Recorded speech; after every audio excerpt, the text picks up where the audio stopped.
એસીમાં બ્લાસ્ટ થવાથી 9 લોકો જીવતા બળતું થયા, કેટલાકના માત્ર હાડપિંજર મળ્યા। દિલ્હીમાં 4 માળની બિલ્ડિંગમાં આગ લાગી, 15 જેટલા લોકોને બચાવાયા। 22 સેકન્ડમાં 36 ફટકા મારી હત્યા, સીસીટીવી સામે આવ્યા। અમદાવાદમાં 4 અસામાજિક તત્વો પાઇપ ધોકા લઈ શખ્સ પર તૂટી પડ્યા, હોસ્પિટલમાં દમ તોડ્યો। 50 ફટકાર્યા બાદ કાર્તિકનું ધોની સ્ટાઇલમાં ગન સેલિબ્રેશન, નૂર અહમદનું નો લુક સેલિબ્રેશન વાયરલ, ચાલુ મેચમાં તિલક વર્માને થયું કરોડોનું નુકસાન। પશ્ચિમી પવનથી ગરમીનું જોર વધ્યું, 43.5 ડિગ્રી સાથે સુરેન્દ્રનગર ગરમ, અમદાવાદમાં 43.2 તો રાજકોટમાં 43 ડિગ્રી તાપમાન। કાલથી તાપમાનમાં 2 થી 3 ડિગ્રીનો ઘટાડો નોંધાશે।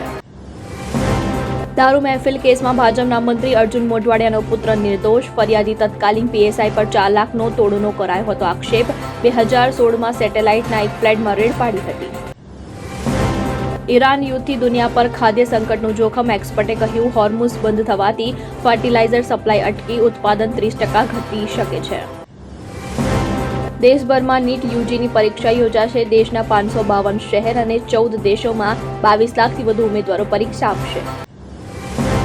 બંગાળમાં 15 બૂથ પર અંદાજે 87% મતદાન, સાઉથ 24 પરગણામાં બીજેપી ટીએમસી કાર્યકર્તા વચ્ચે અથડામણ, મમતાએ કહ્યું 200+ બેઠકો જીતીશું। ગુજરાતમાં જૂન મહિનાથી વસ્તી ગણતરીનો પ્રારંભ થશે, પ્રથમ તબક્કામાં દરેક ઘરની માહિતી એકત્ર કરાશે, પરિવાર દીઠ 33 સવાલો પૂછાશે, જાતે પણ સ્વગણતરી કરી શકાશે।